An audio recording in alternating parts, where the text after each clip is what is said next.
السلام علیکم ورحمۃ اللہ وبرکاتہ۔ ناظرین، استقبال ہے فکر و خبر اسٹوڈیو میں، میں رضوان احمد ندوی ملکی اور عالمی اہم اور خاص خبروں کے ساتھ۔ تو ناظرین، خبروں کی تفصیلات سے قبل ایک نظر ہیڈ لائنز پر۔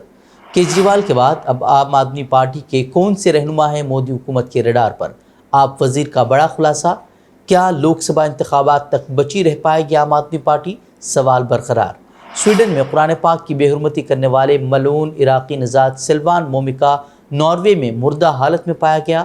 سویڈن حکومت نے اب تک موت کی نہیں کی تصدیق۔ اسرائیلی فوج نے اب حماس رہنما اسماعیل ہنیہ کی بہن کو کیا گرفتار، دہشت گردی کا لگایا الزام۔ اسرائیلی فوج نے غزہ کے بھوکے پیاسے لوگوں کو کھانا کھلانے والے ورلڈ کمیونٹی کچن کے کارکنوں کو بنایا نشانہ، 6 غیر ملکیوں کی موت۔ کئی ممالک نے معاملے کی فوری تحقیقات پر دیا زور۔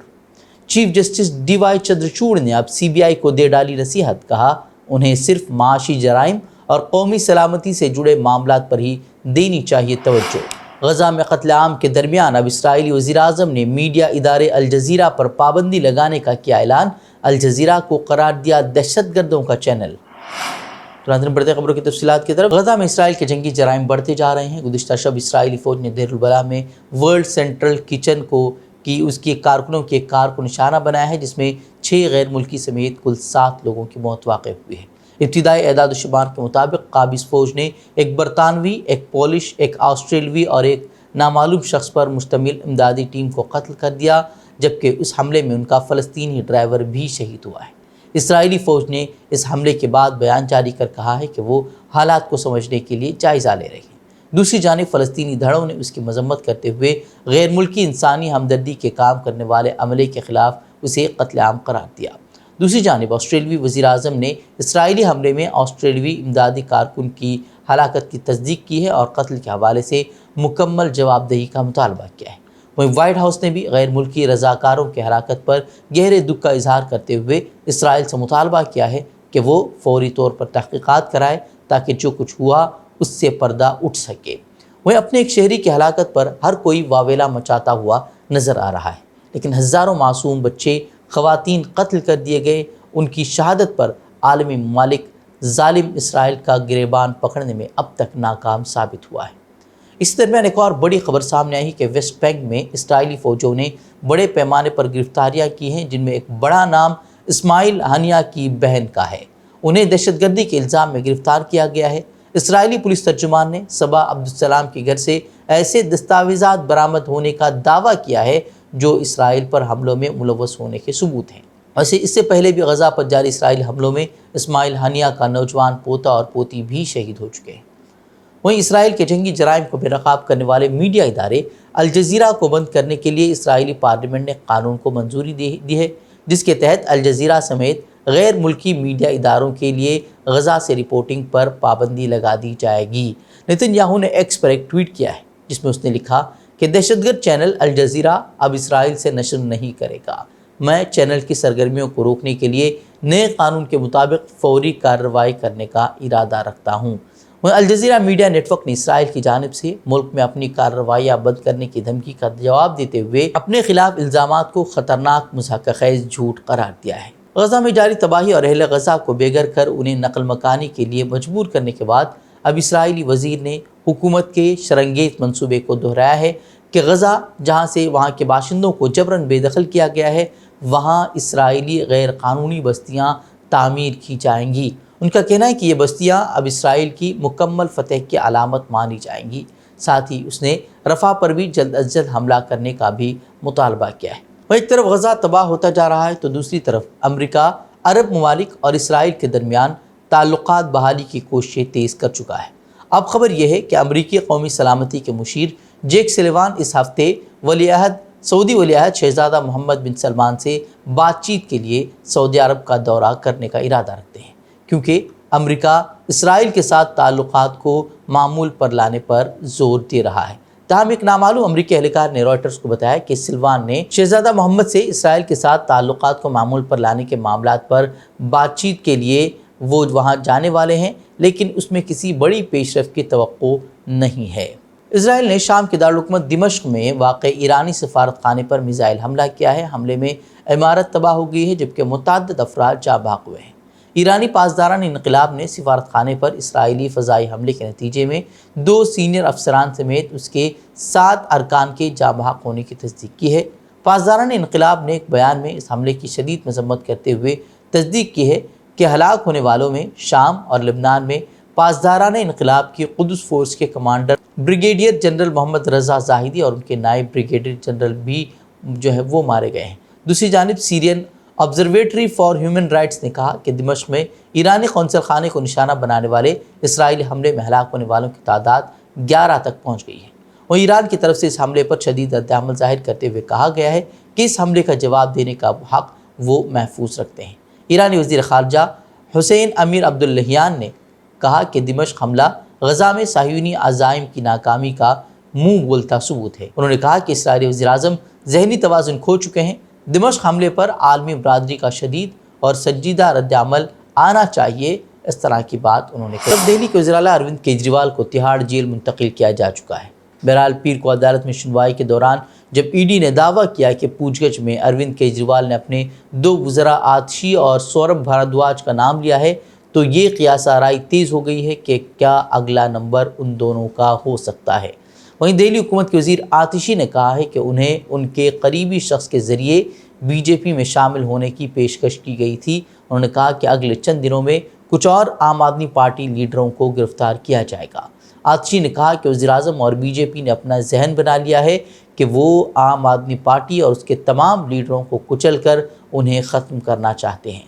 آتشی نے کہا کہ بی جے پی آنے والے 2 مہینوں میں لوک سبھا انتخابات سے قبل ہی عام آدمی پارٹی کے مزید 4 لیڈروں کو گرفتار کرنے کا ارادہ رکھتی ہے۔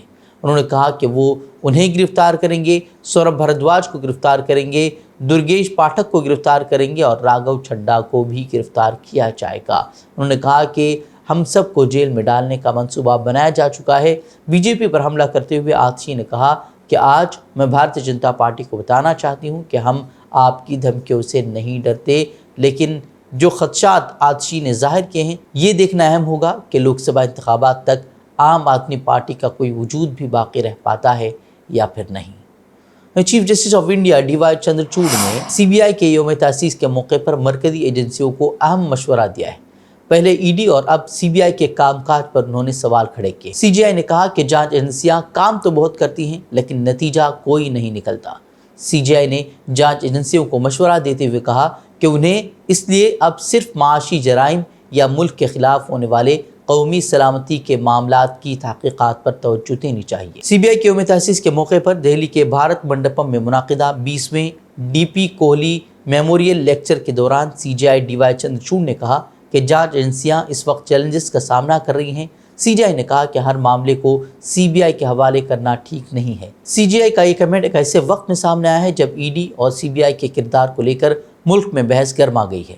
خاص کر ای ڈی کے ذریعے اروند کیجریوال کی گرفتاری کے بعد یہ سوال اب بڑا ہو گیا ہے کہ جانچ ایجنسیوں کو حکومت کی جانب سے سیاسی پارٹیوں کو ڈرانے دھمکانے کے لیے ہتھیار کے طور پر کس طریقے سے استعمال کیا جا رہا ہے۔ پتنجلی کے اپنے دواؤں کو ایلوپیتھک اور انگریزی دواؤں سے بہتر قرار دینے والے اشتہارات سے متعلق معاملے میں سپریم کورٹ نے پتنجلی کے مالک بابا رام دیو اور کمپنی کے ایم ڈی آچاریہ بال کرشن کو لتاڑ لگائی ہے اور کہا کہ عدالت میں معاملہ زیر سماعت ہونے کے باوجود انہوں نے پریس کانفرنس کر کے گمراہ کن دعوے اور قانون کی خلاف ورزی کیوں کی۔ عدالت عظمیٰ نے کہا کہ معافی مانگنے کا طریقہ قابل قبول نہیں ہے اور نتائج بھگتنے کے لیے آپ تیار رہے۔ جسٹس ہیما کوہلی اور جسٹس احسن الدین امان اللہ کی بینچ نے اس کیس کی سماعت کرتے ہوئے کہا کہ کیس میں دونوں کا بیان حلفی کہاں ہے۔ اس پر رام دیو کے وکیل نے کہا کہ دونوں نے معافی مانگ لی ہے اور دونوں عدالت میں موجود ہیں۔ اس پر عدالت نے کہا کہ یہ عدالتی کارروائی ہے، اسے ہلکے میں نہ لیں، ہم آپ کی معافی کو قبول نہیں کر سکتے۔ عدالت نے کہا کہ آپ نے ہمارے حکم کے 24 گھنٹے میں ہی پریس کانفرنس کر ڈالی۔ اس اشتہار کو شائع کرنے سے معلوم ہوتا ہے کہ آپ عدالت کے تئیں کس قسم کے جذبات رکھتے ہیں۔ اس پر رام دیو کے وکیل نے کہا کہ ہم سے غلطی ہوئی ہے، ہم اس سے منہ نہیں موڑ رہے اور نہ اسے چھپا رہے ہیں، ہم قبول کرتے ہیں اور ہم غیر مشروط معافی مانگتے ہیں۔ بتا دیں کہ اس سے پہلے بھی سپریم کورٹ اس کی دواؤں اور اس کے اشتہارات کو لے کر اسے پھٹکار لگا چکا ہے۔ سپریم کورٹ نے 1 اپریل کو ایڈوکیٹ اور سماجی کارکن ارون کمار اگروال کے ذریعے داخل ایک عرضی پر الیکشن کمیشن کو نوٹس جاری کیا ہے۔ عرضی دہندہ نے وی وی پیٹ پرچیوں کے ذریعے صرف 5 رینڈم طریقے سے منتخب EVM کے سرٹیفیکیشن کے موجودہ طریقے سے برعکس انتخابات میں VVPAT پرچیوں کی مکمل گنتی کا مطالبہ کیا ہے۔ اس عرضی پر جسٹس BR گوئی کی قیادت والی بینچ نے عرضی دہندہ کی نمائندگی کر رہے سینئر وکیل گوپال شنکر نارائن کی دلیلیں سننے کے بعد الیکشن کمیشن آف انڈیا سے جواب طلب کیا ہے۔ ایڈوکیٹ نیہا راٹی کے ذریعے سے داخل عرضی میں الیکشن کمیشن کے رہنما خطوط کو چیلنج پیش کیا گیا ہے، جس میں کہا گیا ہے کہ VVPAT سرٹیفیکیشن سلسلہ وار طریقے سے کیا جائے گا، یعنی ایک کے بعد دیگرے، اور کہا گیا ہے کہ اس سے بلا وجہ تاخیر ہوتی ہے۔ عرضی میں کہا گیا ہے کہ الیکشن کمیشن آف انڈیا ایک ساتھ 50 VVPAT سے پرچیوں کی گنتی کرنے کے لیے 3 ٹیموں میں 150 افسران کو تعینات کر سکتا ہے اور ہر VVPAT کی سلسلہ وار یعنی ایک ایک کر کے گنتی کے برعکس 5 گھنٹے میں گنتی پوری کر سکتا ہے۔ وہیں سپریم کورٹ میں داخل اس عرضی میں کہا گیا ہے کہ سبھی VVPAT پرچیوں کا کراس ویریفیکیشن اور گنتی جمہوریت کے مفاد اور اس اصول کے لیے ضروری ہے کہ انتخاب نہ صرف آزادانہ اور غیر جانبدارانہ ہونی چاہیے بلکہ آزاد نظر بھی آنے چاہیے۔ گیان واپی مسجد کے تہخانے میں پوجا کے خلاف انجمن انتظامیہ مساجد کمیٹی کے ذریعے دائر ارزداشت پر سماعت کرتے ہوئے سپریم کورٹ نے پوجا پر روک لگانے سے انکار کر دیا ہے۔ عدالت نے اسی کے ساتھ نوٹس جاری کرتے ہوئے کسی اور تاریخ کو اس معاملے کی سماعت کا اشارہ دیا ہے۔ گیان واپی مسجد کے تہخانے میں نچلی عدالت کے ذریعے پوجا کی اجازت کے خلاف مسجد کمیٹی سپریم کورٹ پہنچی تھی۔ مسجد کمیٹی نے سپریم کورٹ میں ہائی کورٹ کے فیصلے کو چیلنج کیا تھا کیونکہ ہائی کورٹ نے نچلی عدالت کے پوجا کے فیصلے کو برقرار رکھا تھا۔ سپریم کورٹ میں سماعت کے دوران انجمن انتظامیہ مساجد کمیٹی کی جانب سے پیش ہوئے وکیل حذیفہ احمدی نے کہا کہ نچلی عدالت نے حکم پر عمل درآمد کرنے کے لیے 1 ہفتے کا وقت دیا تھا، لیکن حکومت نے فوری طور پر اس پر عمل درآمد کرتے ہوئے تہخانے میں پوجا شروع کرا دی۔ اس کے خلاف ہم ہائی کورٹ گئے اور وہاں سے بھی ہمیں کوئی راحت نہیں ملی ہے۔ اب سپریم کورٹ اس پر فوری طور پر روک لگائے۔ وہیں معاملے کی سماعت کے بعد چیف جسٹس DY چندرچوڑ نے نوٹس جاری کیا ہے اور کسی اور تاریخ پر سماعت کا اشارہ دیا ہے۔ مسجد کمیٹی کے وکیل نے اپنے دلائل پیش کرتے ہوئے پوجا پر فوری طور پر پابندی عائد کرنے کا مطالبہ کیا، جس پر چیف جسٹس نے کہا کہ تہخانے میں داخل ہونے کا راستہ جنوب سے اور مسجد میں داخل ہونے کا شمال سے ہے، اس لیے دونوں ایک دوسرے کو متاثر نہیں کرتے۔ ہم ہدایت کرتے ہیں کہ فی الحال دونوں عبادتیں ایک ساتھ جاری رہیں۔ ابنائے پالک پر واقع کچاتھیو جزیرے کے معاملے پر RTI کے ذریعے سامنے آنے والی تفصیل پر BJP اور کانگریس مد مقابل آ گئے ہیں۔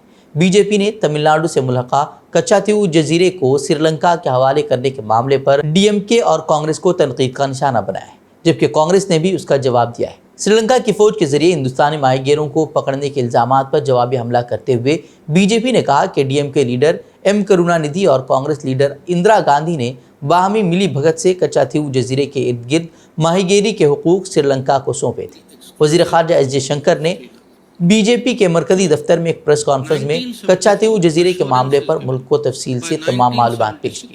وزیر خارجہ ایس جے شنکر نے دعویٰ کیا کہ کانگریس کے وزراء اعظم نے کچاتھیو جزیرے کے بارے میں لا تعلقی کا مظاہرہ کیا اور قانونی نکات کے باوجود ہندوستانی ماہی گیروں کے حقوق کو نظر انداز کیا۔ انہوں نے کہا کہ جواہر لال نہرو اور اندرا گاندھی جیسے وزراء اعظم نے 1974 میں سمندری حدود کے معاہدے کے تحت سری لنکا کو دیے گئے کچاتھیو کو ایک چھوٹا جزیرہ اور چھوٹی چٹان قرار دیا تھا۔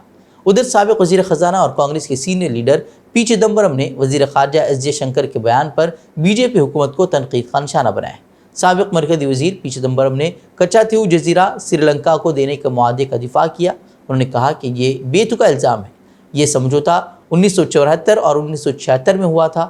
انہوں نے سوال کیا کہ آخر اندرا گاندھی نے اسے سری لنکا کے حوالے کیوں کیا تھا۔ انہوں نے اس کا جواب دیتے ہوئے کہا کہ کیونکہ سری لنکا میں 6 لاکھ تمل متاثرین تھے اور اس معاہدے کے بعد وہ پناہ گزین کے طور پر ہندوستان آئے اور اسی معاہدے کے سبب وہ یہاں تمام انسانی حقوق کے ساتھ آزادی سے رہ رہے ہیں۔ تو ناظرین خبریں، مزید خبروں کے لیے آپ ہمارے ویب سائٹ www.fikrkhabar.com کی طرف رخ کر سکتے ہیں۔ ویڈیوز کے لیے ہمارے YouTube چینل کو سبسکرائب کریں۔ تو ناظرین اجازت دیں، السلام علیکم ورحمۃ اللہ وبرکاتہ۔